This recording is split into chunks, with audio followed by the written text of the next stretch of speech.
الحمد لله رب العالمين.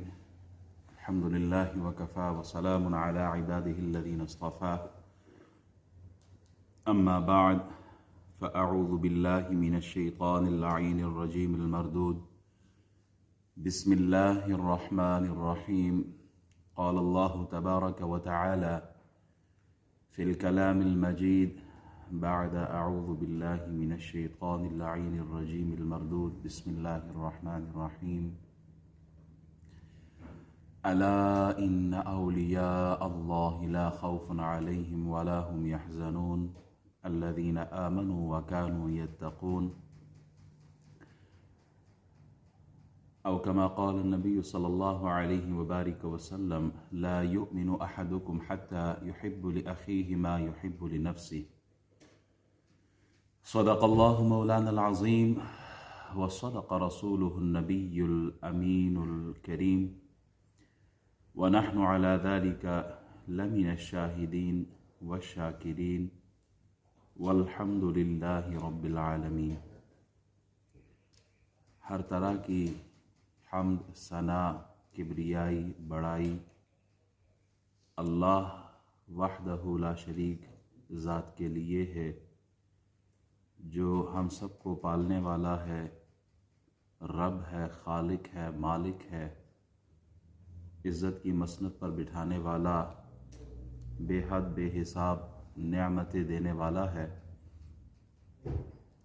درود اور سلام نبی پاک صلی اللہ علیہ وسلم کی ذات اقدس پر، جو ہم سب کے آقا و مولا ہیں، رحمت للعالمین ہے، شفیع المذنبین ہے، خاتم النبیین ہے۔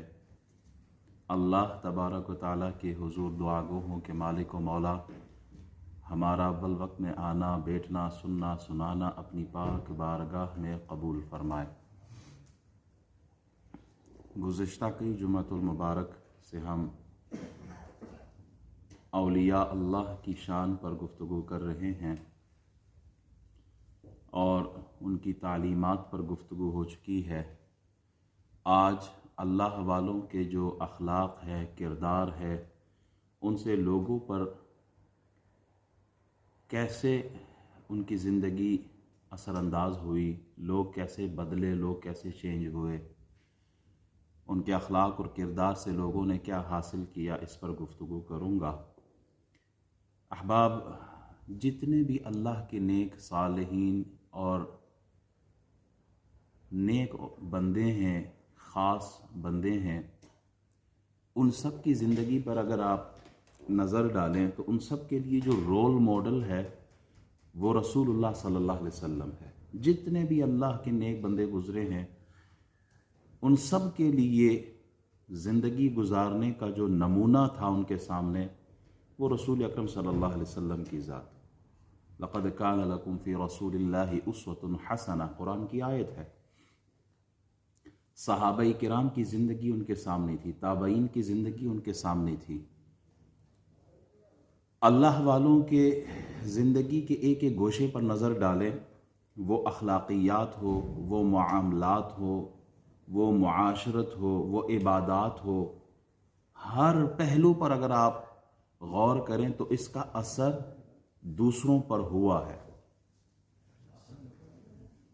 حضرت داتا علی حجویری رحمۃ اللہ علیہ اپنی کتاب کشف المحجوب میں ارشاد فرماتے ہیں، جزاک اللہ، کشف المحجوب میں آپ ارشاد فرماتے ہیں کہ جنید بغدادی رحمۃ اللہ علیہ فرماتے ہیں کہ تصوف کی بنیاد 8 حصوں پر ہے، 8 چیزوں پر تصوف کی بنیاد ہے۔ سب سے پہلے جو بیان کی ہے، فرمایا وہ سخاوت ہے۔ اللہ کے ولی جتنے بھی ہیں وہ سب کے سب سخی ہوتے ہیں اور ان کی سخاوت بے مثال ہوتی ہے۔ حضور سید عالم صلی اللہ علیہ وسلم ارشاد فرماتے ہیں، اللہ کو 2 عادتیں بڑی پسند ہے مخلوق میں، ایک سخاوت اور ایک اچھے اخلاق۔ فرمایا 2 چیزیں بڑی ناپسند ہے، ایک کنجوسی اور ایک بدخلقی۔ جو آدمی سخی ہوتا ہے وہ لوگوں کے قریب ہوتا ہے، لوگ اس سے محبت کرتے ہیں۔ سخی اللہ کے بھی قریب ہے، مخلوق کا بھی محبوب ہے، اور جنت کے بھی قریب ہے، اور فرمایا وہ جہنم سے دور ہے۔ اور بخیل انسان کے لیے، سٹنجی آدمی کے لیے، جو بخل کرتا ہو، کنجوسی کرتا ہو، فرمایا وہ اللہ سے بھی دور ہے، مخلوق سے بھی دور ہے، وہ جنت سے بھی دور ہے اور جہنم کے قریب ہے۔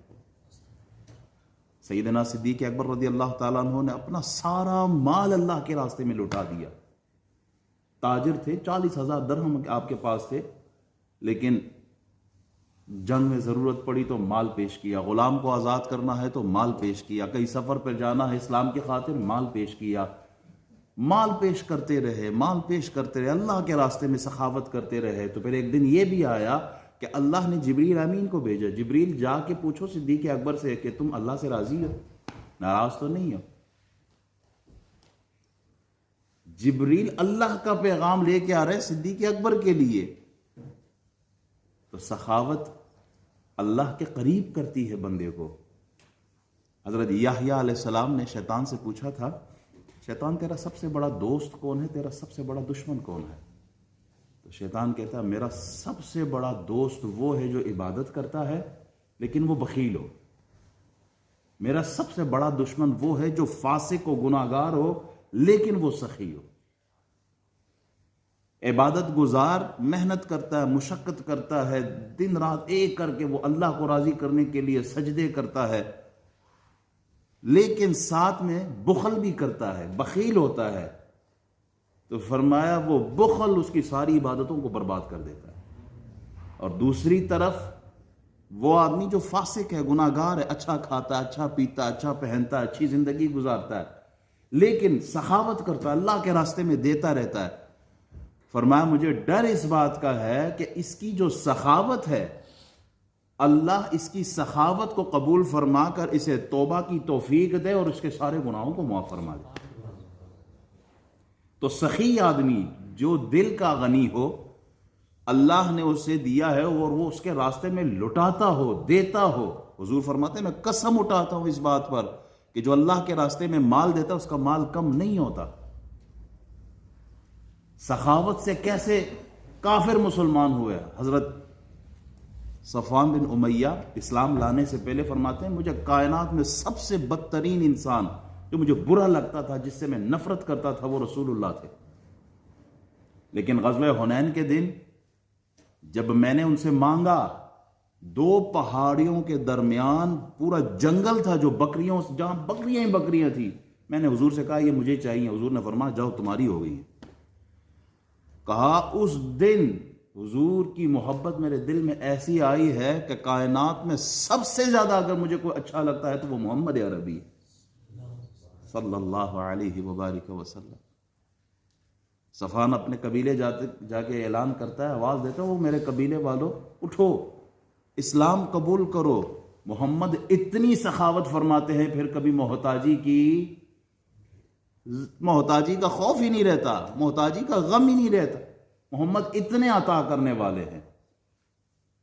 احباب، اللہ نے ہمیں جو کچھ دیا ہے، ہم جب دنیا میں آئے تھے، ایک غریب کے گھر بھی اگر کوئی بچہ آتا ہے وہ بھی خالی ہاتھ ہوتا ہے، اور بادشاہ کے گھر میں بھی اگر کوئی بچہ آتا ہے دنیا میں تو وہ بھی مال و دولت لے کے نہیں آتا، وہ بھی خالی ہاتھ آتا ہے۔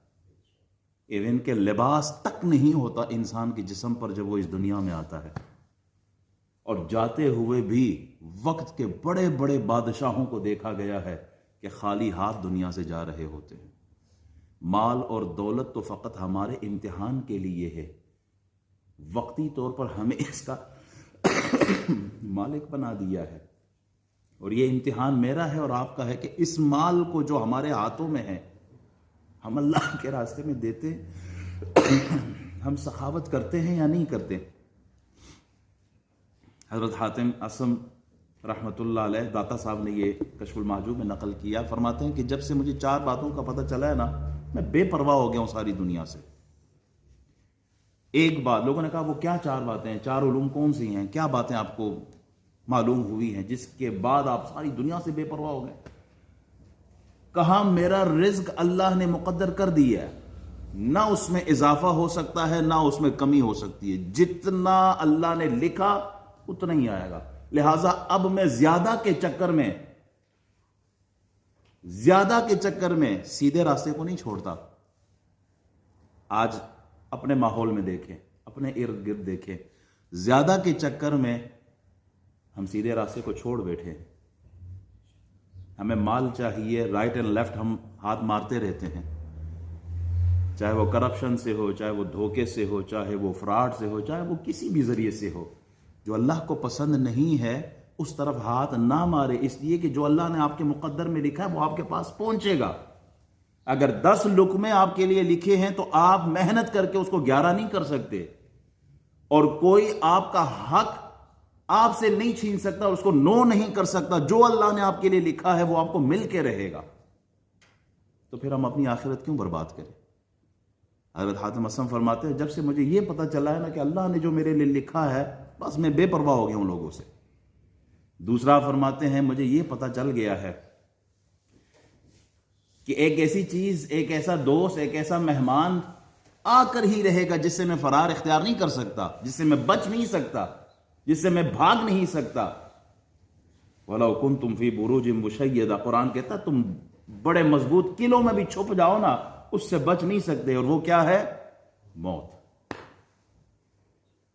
فرمایا جب مجھے پتہ چل گیا کہ میں اسے بھاگ نہیں سکتا، اسے ملنا ہی ملنا ہے، تو پھر میں اس کی تیاری میں لگ گیا ہوں، میں تیاری کر رہا ہوں کہ جب آمنا سامنا ہو تو پھر محبت سے ہو، عزت سے ہو، کیونکہ جنت کے فرشتے بھی آئیں گے، اچھے انسان کے لیے جنت کے فرشتے، اور جو انسان اچھی زندگی نہیں گزارتا پھر اس کے لیے جہنم کے آتے ہیں۔ تو آج سے کہا میں تیاری کر بیٹھا۔ تیسری بات آپ فرماتے ہیں کہ اللہ کا مجھ پر ایک حق ہے جسے اور کوئی ادا نہیں کر سکتا۔ مجھے یہ پتہ چل گیا ہے اللہ نے کچھ حقوق مجھ پہ رکھے ہیں جو میرے سوا اور کوئی نہیں ادا کر سکتا، میں ہی ادا کروں گا، لہٰذا اب میں کوئی غفلت نہیں کرتا، میں اسی میں مشغول ہوں۔ یہ بجلی کا بل تو نہیں ہے کہ جا کے آپ کی جگہ کوئی اور بل پے کر کے آ جائے، آپ کی جگہ کوئی اور خدمت کر کے آ جائے۔ ہاں نہیں، اللہ نے جو ڈیوٹی آپ کی لگائی ہے وہ آپ ہی نے پورا کرنا ہے۔ ایسا نہیں ہے کہ جی میں روزے میں تھک جاتا ہوں، پیاس لگتی ہے تو چلو آج میری جگہ میری ماں رکھ لے گی، میرا باپ میرا روزہ رکھ لے گا، یہ نہیں چلے گا۔ میں بڑا تھکا ہوا کام سے آیا ہوں تو میری جگہ میری نماز میری بیٹی پڑھ لے گی، کہا نہیں چلے گا، جو ڈیوٹی تمہاری ہے وہ تم نے ادا کرنی ہے، دوسرے پہ آس نہیں رکھنا۔ قبر میں آپ نے اکیلے جانا ہے، آپ کے ساتھ آپ کا بیٹا یا آپ کی ماں یا آپ کا باپ نہیں جائے گا، اکیلے جا کر آپ نے حساب و کتاب آپ ہی کا ہونا ہے۔ کہا جب مجھے یہ پتہ چل گیا ہے کہ میں نے ہی فیس کرنا ہے، میری ہی ڈیوٹی ہے، میں نے ہی ادا کرنی ہے، تو کہا میں اس میں مشغول ہو گیا ہوں۔ اور چوتھی بات آپ فرماتے ہیں کہ مجھے یہ علم ہو گیا ہے کہ کوئی ایک ایسی ہستی ہے جو مجھے 24 گھنٹے واچ کر رہی ہے، اور وہ ہستی کون ہے؟ الم یعلم بان اللہ یرا، کہ ایک ہستی وہ ہے جو مجھے ہر وقت مجھے دیکھ رہی ہے۔ کہا جب سے میرے دل میں یہ علم آیا، یہ خیال آیا، میرے دل میں یہ بات بیٹھ گئی ہے، اب مجھے شرم آتی ہے کہ میں اس کی کوئی نافرمانی کروں، اب مجھے اللہ سے حیا آتی ہے کہ میں اس کے حکم کی خلاف ورزی کروں، شریعت کے احکاموں پر نہ چلوں۔ کہا اب مجھے خوف ہے اس کا کہ وہ مجھے دیکھ رہا ہے۔ حضرت عبداللہ بن عمر مدینہ شریف کے سراؤنڈنگ میں، مدینہ شریف کے گرد و نواح میں تھے، تو شاگرد بھی آپ کے ساتھ تھے۔ کھانے کا وقت آیا، دسترخوان بچھایا تو بیٹھے کھانا کھا رہے تھے، چرواہ گزر رہا ہے، شیپرڈ وہ گزر رہا ہے، تو آپ نے کہا آ جاؤ بھائی کھانا کھاؤ ہمارے ساتھ بیٹھ کے۔ تو اس نے کہا نہیں میں روزے سے ہوں، میرا روزہ ہے۔ آپ نے کہا اتنی سخت گرمی، دھوپ اور یہ حالت، یہ پسینہ، اس حالت میں بھی روزہ رکھا ہوا ہے، اور اس حالت میں بھی تم یہ بکریاں چرا رہے ہو؟ تو قرآن کی ایک آیت آپ نے سنائی اس چرواہے نے، جس کا مقصد یہی تھا کہ میں نے آخرت کے لیے کرنا ہے، میں نے آخرت کے لیے کرنا ہے۔ عبداللہ بن عمر فرماتے میں نے ٹیسٹ لینا چاہا اس کا کہ یہ کتنا پختہ ہے، کتنا اللہ سے ڈرتا ہے۔ میں نے کہا یار اتنی ساری بکریاں ہیں، ایک بکری ہمیں دے دو، ہم اس کو ذبح کریں گے، گوشت بنائیں گے، تمہیں بھی گوشت دے دیں گے، اس کی قیمت بھی تمہیں دے دیں گے، جو پرائس ہے جو ویلیو ہے اس کی وہ تمہیں دے دیں گے، گوشت بھی دے دیں گے، جا کے افطار کر لینا۔ تو آگے سے چرواہا کہتا ہے ان میں سے ایک بھی بکری میری نہیں ہے، یہ بکریاں میرے مالک کی ہے، آقا کی ہیں۔ تو کہا اس کو کیا پتہ چلے گا اتنی بکریوں میں سے ایک بکری چلی گئی؟ تو حضرت نافع فرماتے ہیں کہ وہ چرواہا عبداللہ بن عمر سے چہرہ پھیر کے آسمان کی طرف انگلی کر کے کہتا ہے فَأَيْنَ اللَّهُ، تو پھر اللہ کدھر ہے؟ میرا مالک تو نہیں دیکھ رہا، لیکن ایک ایسی ہستی ہے جو مجھے ہر وقت دیکھ رہی ہے۔ فَأَيْنَ اللَّهُ، اللہ کدھر ہے؟ أَلَمْ يَعْلَمْ بِأَنَّ اللَّهَ يَرَى، یہی تو ہے جس پر آج ہم سے گناہ ہوتے ہیں۔ وجہ کیا ہے کہ ہمارا وہ یقین پختہ نہیں ہے، وہ اللہ کی ذات پر جو توجہ ہونی چاہیے۔ آدمی جب گناہ کرے نا، گناہ کی طرف ہاتھ بڑھائے اور یہ سوچے اس وقت کہ یہاں اگر کوئی کیمرے لگے ہوتے تو شاید میں یہ گناہ نہ کرتا۔ سپیڈ جہاں آپ مار رہے ہوتے ہیں نا 70 80 90، کیمرہ جیسی نظر آئے تو سپیڈ کم کر دیتے ہیں۔ وجہ کیا ہے؟ کیمرہ آ گیا ہے، کوئی پوائنٹ لگ سکتے ہیں، کوئی جرمانہ لگ سکتا ہے۔ یہی سوچ، یہی فکر اس وقت کیوں نہیں آتی؟ اللہ کا خوف کیوں نہیں کھاتے؟ یہی مسلمان کا تو عقیدہ ہے، قرآن پر ہمارا ایک ایک آیت پر ایمان ہے۔ اللہ فرما رہا ہے وہاں الم یعلم بان اللہ یرا، تو چرواہے نے انگلی اوپر کر کے کہا فَأَيْنَ اللَّهُ، میرا مالک تو نہیں دیکھ رہا، اللہ تو دیکھ رہا ہے نا۔ حضرت عبداللہ بن عمر مدینہ شریف جا کے بھی یہی جملہ کہتے تھے فَأَيْنَ اللَّهُ، چرواہے نے کیا بات کی، فَأَيْنَ اللَّهُ، سیدھا گیا اس کے مالک کے پاس، بکریاں بھی خریدی، چرواہے کو بھی خریدا اور کہا کہ چرواہے یہ ساری بکریاں تیری اور آج سے تو آزاد ہے۔ یہ اللہ کا خوف تھا دلوں میں لوگوں کے۔ اللہ والے جو ہوتے ہیں ان کے دلوں میں اللہ کا خوف ہوتا ہے اور وہ اللہ کی رضا پہ راضی ہوتے ہیں۔ اللہ والوں کی تعلیمات، ان کے کردار اور ان کے اخلاق کیا ہے؟ دیکھیں سیاستہ کی کتاب ہے ابو داؤد شریف، اس کے مقدمے میں امام ابو داؤد فرماتے ہیں کہ میں 5 لاکھ حدیثیں یاد کی زبانی۔ کتنی؟ چھانٹی کی، اس میں 4800 ایک طرف نکالی ہے، پھر اس میں چھانٹی کی ہے، تو میں نے 4 حدیثیں نکالی ہیں جو ان پر عمل کرے دنیا اور آخرت میں وہ کامیاب ہو گیا۔ کتنی حدیثیں؟ 4۔ ان میں سے ایک حدیث میں بتا رہا ہوں ابھی۔ وہ حدیث کیا ہے؟ فرماتے ہیں لا یؤمن احدکم یحب لاخیہ ما یحب لنفسہ، تم میں سے، یہ رسول اللہ کی حدیث ہے، فرمایا تم میں سے کوئی شخص اس وقت تک مومن نہیں ہو سکتا، کامل ایمان والا نہیں ہو سکتا، جب تک کہ وہ اپنے لیے بھی، اپنے مسلمان بھائی کے لیے بھی وہ چیز پسند نہ کرے جو اپنے لیے پسند کرتا ہے۔ You will not be a truthful Muslim, a faithful Muslim, a perfect Muslim until you love for your brother whatever you love for yourself. جو چیز میں اپنے لیے پسند کروں، رسول اللہ فرماتے ہیں وہی چیز اپنے مسلمان بھائی کے لیے بھی پسند کرو۔ میں اپنے لیے عزت پسند کرتا ہوں، ہر شخص میری عزت کرے، یہی میں اپنے مسلمان بھائی کے لیے پسند کروں کہ اس کی بھی عزت ہے، اس کی بھی رسپیکٹ ہے۔ میں اپنے لیے اچھا کاروبار پسند کرتا ہوں، اچھا گھر پسند کرتا ہوں، اچھی گاڑی پسند کرتا ہوں، یہی ساری چیزیں میں اپنے مومن بھائی کے لیے بھی پسند کروں۔ میرا گھر، میری گاڑی تو سب سے اچھی ہو، لیکن اگر مجھ سے کمپٹیشن میں میرا کزن نکل گیا تو اب مجھے حسد شروع ہو جاتا ہے، جیلسی ہوتی ہے کہ بھائی وہ کیوں آگے نکل گیا ہے۔ یہ ایمان والوں کی نشانیاں تو نہیں ہے۔ اللہ نے دی ہے تو اور آپ اس پر خوش ہو کہ اللہ نے میرے کزن کو، میرے بھائی کو، میرے چاچے کو، میرے دوست کو اللہ نے نوازا ہے، اللہ اسے اور برکتیں دے۔ یہ مومن کی صفت ہوتی ہے، نہ کہ اپنے دل میں گرجز رکھے اس کے لیے، جیلسی شروع ہو جائے۔ میں اپنے لیے آسانی پسند کرتا ہوں تو اپنے مومن بھائی کے لیے بھی آسانی پسند کروں۔ بخاری شریف کی حدیث ہے کہ رسول اللہ صلی اللہ علیہ وسلم فرماتے ہیں ایک آدمی تھا، اس نے اپنے جو کارندہ تھا، جو نوکر تھا، ملازم تھا، اس کو کہا، وہ قرض دیتے تھے، کاروبار کرتے تھے، کہ جس آدمی نے قرض دینا ہے دیکھو کہ وہ اگر صاحب حیثیت ہے، وہ دے سکتا ہے تو لے لیا کرو قرض، لیکن اگر دیکھو کہ وہ تنگ دست ہے، مجبور ہے، غریب ہے، اس کے پاس قرضہ دینے کے لیے کچھ نہیں ہے تو درگزر کرو، نرمی کرو، وہاں درگزر کرو، معاف کرو، سختی نہ کرو۔ شاید اس ایک صفت کی وجہ سے، اس ایک عمل کی وجہ سے اللہ ہم جیسوں سے بھی درگزر کر لے۔ حضور علیہ السلام فرماتے ہیں جب اس کا انتقال ہوا، اس ایک صفت کی وجہ سے اللہ نے اس کے ساتھ درگزر فرمایا ہے، اس کو معاف کیا ہے۔ تو جو آپ دوسروں کے لیے اچھا سوچو گے، اچھا کرو گے، نرمی اختیار کرو گے، عزت اختیار کرو گے، وہی آپ کے ساتھ ہوگا۔ جو کرو گے وہی ہوگا ساتھ. عزت کرو گے بدلے میں عزت ملے گی, پیار کرو گے بدلے میں پیار ملے گا, نفرت کرو گے آٹومیٹیکلی آپ کے ساتھ بھی ویسا ہی ہوگا. کسی اور کے لیے کھڈا کھودو گے خود بھی ایک دن اسی میں جا کے گرو گے. احباب, رسول اللہ صلی اللہ علیہ وسلم مجلس میں بیٹھے ہیں تو آپ نے فرمایا یہ آدمی جو آ رہا ہے یہ جنتی ہے. صحابہ کہتے ہیں ہم انتظار میں تھے کون آ رہا ہے. ایک آدمی آیا, اس کی داڑھی سے وضو کا پانی ٹپک رہا ہے, الٹے ہاتھ میں جوتے پکڑے ہوئے, آ کے سلام کیا, بیٹھا. دوسرے دن فرمایا یہ جو آدمی آ رہا ہے جنتی ہے. کہا پھر وہی آدمی آیا. تیسرے دن آیا, پھر وہی آدمی آیا. 3 دفعہ حضور کی زبان اقدس سے سنا کہ یہ جنت میں جائے گا. ایک صحابی گئے ان کے ساتھ, کہا کچھ عرصے کے لیے ساتھ رہنا ہے. گھر گئے, ان کے ساتھ رہے, معمولات دیکھے, کوئی ایکسٹرا چیز نہیں تھی, کوئی ایسا عمل نہیں تھا کہ جس کی وجہ سے وہ جو صحابہ نہیں کرتے تھے وہ بھی وہی عمل کر رہے. پوچھا بھائی کوئی ایسا کوئی خاص عمل ہے جس کی وجہ سے جنت کی بشارت ملی ہے؟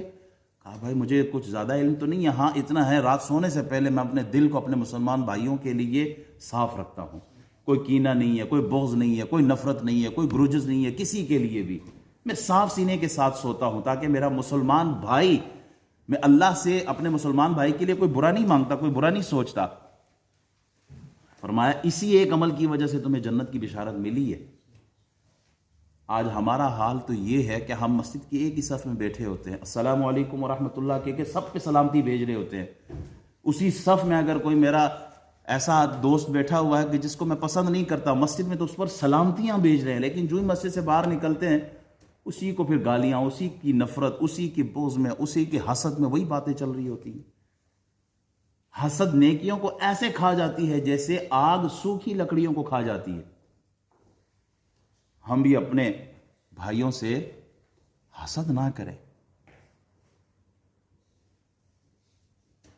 حضرت ابو ایوب انصاری رضی اللہ تعالیٰ عنہ مدینہ شریف سے مصر کا سفر کرتے ہیں, مصر جاتے ہیں. فرمایا ایک حدیث ہے جو عقبہ بن عامر کے پاس ہے, میں جا کے وہ حدیث لوں. اتنا لمبا سفر کیا ایک حدیث کے لیے. دروازہ کھٹکھٹایا, باہر نکلے, ایک حدیث آپ کے پاس ہے. کہاں بالکل ہے, وہ سناؤ کیا ہے. فرمایا من ستر مسلما سترہ اللہ یوم القیامہ, جو کسی مسلمان کا دنیا میں پردہ رکھتا ہے, اس کے عیبوں پہ پردہ ڈالتا ہے, اللہ قیامت کے دن اس کے عیبوں کو چھپا دے گا. ہمارا حال کیا ہے, ہم عیب چھپاتے نہیں ہیں بلکہ عیب ڈھونڈ رہے ہوتے ہیں کیمرہ لگا کے, وہ بھی دوربین صحیح سیٹ کر کے دیکھتے ہیں کہ اس بندے کے اندر کوئی خامی ہے, کوئی کمی ہے, کوئی ایسا فالٹ, کوئی ایسی مسٹیک جو اس نے زندگی میں کی ہو, بس وہ میرے ہاتھ آ جائے تاکہ پھر میں ٹویٹر پہ, فیس بک پہ اکاؤنٹ سارے میں اپڈیٹ کر دوں. قرآن کہتا ہے ولا تجسسوا, یہ تجسس کرنا, اسپائی بننا, جاسوسی کرنا, یہ تو منع ہے. حضرت عقبہ بن عامر کے پڑوس میں ایک شرابی تھا, شراب پیتا تھا. تو کسی آدمی نے کہا عقبہ بن عامر سے کہ میں جا کے پولیس کو بتاتا ہوں, اس کو پکڑے. کہا نہ بتاؤ. کہا وہ شراب پیتا ہے. کہا جا کے اس کو منع کر دو, واز کرو, نصیحت کرو, کوئی آیت سناؤ, کوئی حدیث سناؤ, ٹھیک ہو جائے گا. کہا نہیں میں نے سنا لیا تھا اس کو, لیکن وہ پھر بھی ٹھیک نہیں ہوتا. حضرت عقبہ بن عامر فرماتے میں نے رسول اللہ سے سنا ہے, جو کسی کے عیب کو چھپا لیتا ہے وہ ایسا جیسے زندہ درگور کی ہوئی لڑکی جو زمین میں دفن کی گئی ہے اس کو دوبارہ کوئی زندہ کر دے. کتنی بڑی بات ہے عیب ایک دوسرے کے چھپانا. حاتم اسم جو ہے وقت کے بہت بڑے ولی ہیں, ان کے سامنے ایک عورت کا وضو ٹوٹ گیا نا, آواز کے ساتھ عورت کا وضو ٹوٹا, ہوا خارج ہوئی تو عورت بڑی شرمندگی محسوس کرنے لگی کہ اتنے بڑے عالم, اتنے بڑے ولی کے سامنے میری یہ کیفیت ہوئی. تو جب وہ بات کرنے لگی نا تو حضرت حاتم اسم نے کہا اونچا بولو, میں آواز نہیں سن رہا تمہاری, میں کانوں سے بہ رہا ہوں. can't hear you, speak louder, can't hear you, اونچی آواز, اونچی آواز. تو عورت دل میں خوش ہو گئی, کہا شکر ہے میری عزت رہ گئی. ساری زندگی حضرت حاتم اسم کے لیے لکھا ہوا ہے کہ انہوں نے بہرا بن کر پریٹینڈ کیا ہے لوگوں کے سامنے. کیوں؟ تاکہ ایک عورت کا دل نہ دکھے, شرمندگی محسوس نہ ہو. اسم کا مطلب یہی بہرا ہے. ایک عورت کی خاطر آپ نے ساری زندگی, جب وہ فوت ہوئی اس کے بعد آپ نے یہ ظاہر کیا ہے, ایک عورت کی خاطر کہ اس کا دل نہ دکھے, ساری زندگی آپ بہرے بن کر رہے ہیں. یہ تھا اللہ والوں کا کردار. اللہ والے لوگوں کی زندگی کیسے بدلتے ہیں. حضرت امام اعظم رضی اللہ تعالیٰ عنہ ایک راستے سے گزر رہے نا, کیچڑ تھا وہاں پر, تو آپ نے پاؤں مارا تو وہ کیچڑ اچھلا اور دیوار پہ لگ گیا. دیوار پہ لگا تو اب آپ کھڑے ہو گئے. ساتھ میں چلنے والے پوچھتے حضرت کیا ہوا؟ کہا یہ دیوار پہ کیچڑ لگ گیا, صاف کروں گا تو گارا وہ مٹی ہے, وہ دیوار سے مٹی بھی گر جائے گی, یہ بھی ظلم ہے کسی کے دیوار کو خراب کرنا. اور اگر ویسے ہی چھوڑ کے چلا جاتا ہوں تو یہ بدنما ہے, داغ ہے, اس گھر والے کے ساتھ ظلم ہے. دونوں میں اب حیران ہے کہ کیا کروں. اتنے میں وہ گھر سے بندہ نکلا, ایک روایت میں وہ مجوسی ہے, ایک میں یہودی ہے. وہ گھر سے نکلا, اس پر امام اعظم کا قرضہ تھا. وہ سمجھا کہ امام اعظم رکے ہیں میرے لیے کہ قرضہ لوٹائیں گے. امام اعظم سے پوچھتے ہیں کہ قرضے کو, کہا قرضے کو چھوڑو, ابھی یہ بتاؤ کہ اس دیوار سے یہ جو گند لگا, یہ کیچڑ لگا, اس کو صاف کیسے کرنا ہے. وہ یہودی حیران پریشان کھڑا ہے کہ اتنا بڑا وقت کا امام اور اتنی چھوٹی بات کے لیے رکا ہوا ہے. فرمایا حضور یہ کیوں؟ کہا ہمارا اسلام ہمیں یہ سکھاتا ہے کسی کے ساتھ ظلم نہیں کرنا ہے. یہ وہ گند ہے جو میں چھوڑ نہیں سکتا. کہا حضور اس گند کو بعد میں صاف کرنا, پہلے میرے دل سے کفر کا گند صاف کرے. اگر اسلام اتنا خوبصورت مذہب, اتنا خوبصورت دین ہے, تو ہم اسلام سے دور کیوں ہے؟ وہ لوگ تھے کہ لوگوں کے گھروں پر کیچڑ تک نہیں چھوڑتے تھے. ہمارا حال یکسر مختلف ہے. ہم تو دھوکہ دینا, مال کھانا, کسی پہ ظلم کرنا اپنا حق سمجھتے ہیں. حضور پوچھتے ہیں مفلس کون ہے, غریب آدمی کون ہے؟ تو صحابہ کہ یا رسول اللہ جس کے پاس مال و دولت نہ ہو. کہا نہیں, مفلس وہ ہے روز قیامت کہ اس کے پاس نیکیاں نہیں ہوں گی. لوگوں کا مال کھایا, لوگوں کو تکلیف دی, کئی فراڈ کیا, کئی جھوٹ بولا, کسی پر تہمت لگائی, کسی پر مذاق کسی کو اڑایا. کہا ساری نیکیاں چلی جائیں گی, اس کے پاس رہے گا کچھ نہیں. اگر حقدار زیادہ موجود ہوں گے تو پھر ان کی جو گناہ ہے وہ اٹھا کے اس کے کھاتے میں ڈالے جائیں گے. کہا یہ آدمی مفلس ہے. اور یہی ڈر تھا امام اعظم کو, اور اسی کی کمی ہے آج مجھ میں بھی اور آپ میں بھی. اگر ہم خود بدلے نا, خود ہی راہ میں دیوار ہے, ورنہ ہم جو بدلے تو زمانے کو بدل سکتے ہیں. ہم خود بدل جائے نا, زمانہ ٹھیک ہو جائے گا, خاندان ٹھیک ہو جائیں گے, پورا ملک ٹھیک ہو سکتا ہے. لیکن جہاں ہر آدمی فقط اپنا سوچے اور دوسرے کو گرانے کی کوشش کرے تو پھر ملک نہیں سنبھلتے, پھر تباہی کے دہانے پہ پہنچتے.